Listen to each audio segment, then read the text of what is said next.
Good morning. I am here again to talk about tea and tarot, which is kind of splitting my videos up into 10 groups of 10.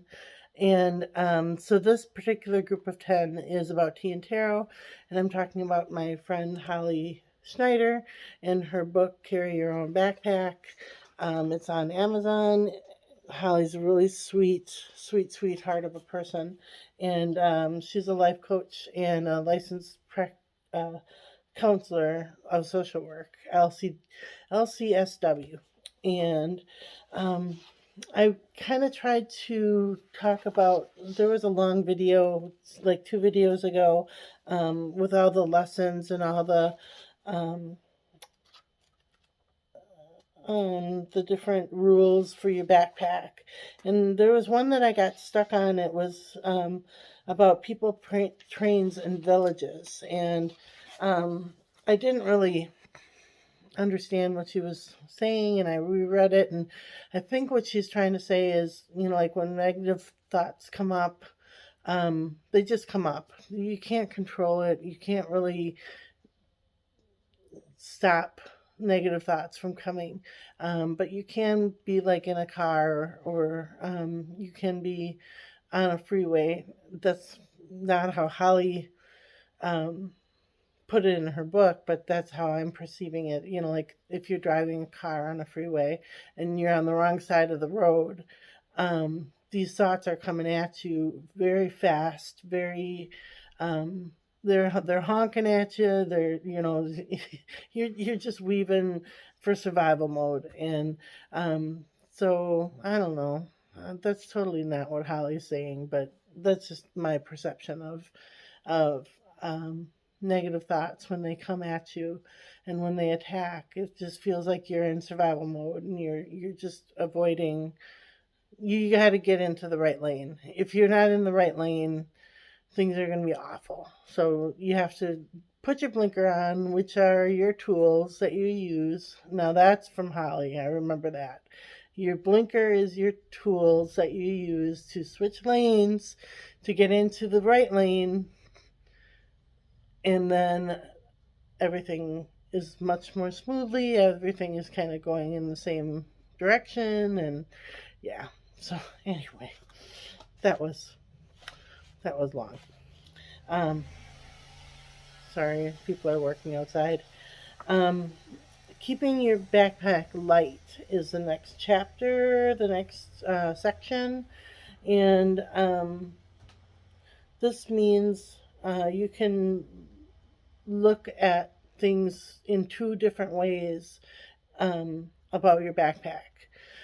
One, you can say, oh, this is so heavy. I can't do this anymore. I don't want to do this. This is breaking me. What's happening to me? What if this happens? What if that happens? I'll never be the same again. That mindset um, can be where we go wrong. Or you can say, boy, this backpack is heavy. I know I can handle it. I know I can carry this, knowing that it's going to make me stronger. I can manage it to the best of my ability. And I think that makes a lot of sense.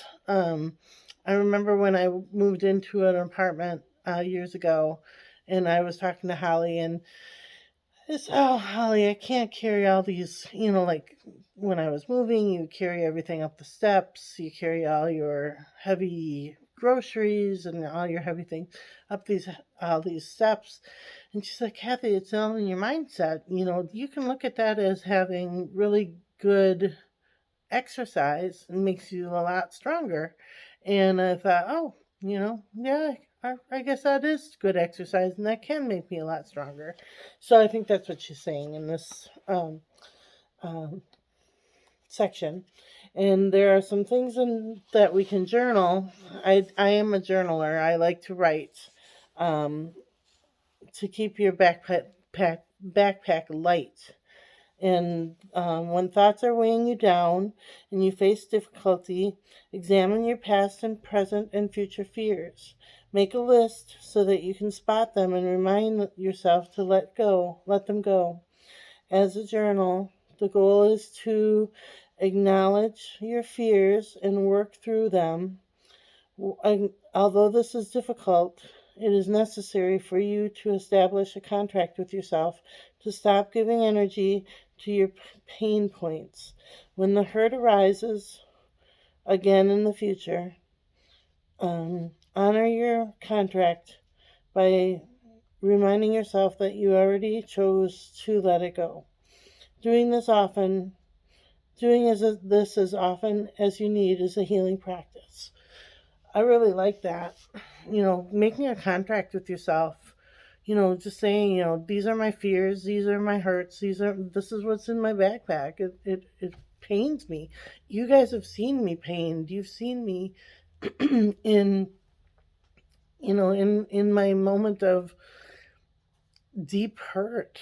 So I need to make an agreement with myself, a contract with myself, that when I get like that, I can go to that contract and I can, use some of these tools, go to a deeper level, you know, all these things that we have in our backpack that we forget about. And then it says identify habits aligned with your values that keep you moving forward. This reflection nurtures your wellness voice. Which habits are not obliged with them? Which habits are not aligned with them? How will you begin changing these habits? And that was number 2. Number 3 is make a list of life lessons that you will keep in your backpack while you help be resilient under stress. Include people who have taught you literally or real experience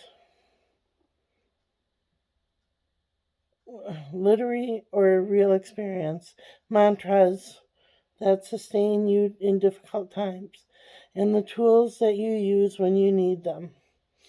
So the first step is to make that contract. The second step is to identify habits that are aligned with your values. And the third is to make a list of life lessons that will keep you keep in your backpack to help you become more resilient. So I really like that. Holly has some really, really good things in this book, and I'm going to work on that tonight. Making that agreement with myself, and then finding those tools, finding what's helpful, and then aligning myself with people with the same values. So yeah, that's my goal for today, to make those 3 things. And here are the cards. Judgment.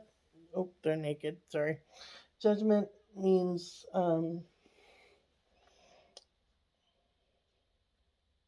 answering the call to action creates new opportunities. And that's the Judgment card that was on the bottom. And here is our card for today. Is nobody's naked. That's good. The Moon card. And the Moon card means be careful with your imagination. Be careful your imagination doesn't cause you to see things that aren't there. So maybe that's my goal for the day. Make sure that I'm seeing things as they are, not as my mind kind of makes it into. So, and I apologize for these longer videos. I'm thankful if you're hanging on with me to the end. I appreciate that. All right, have a good day.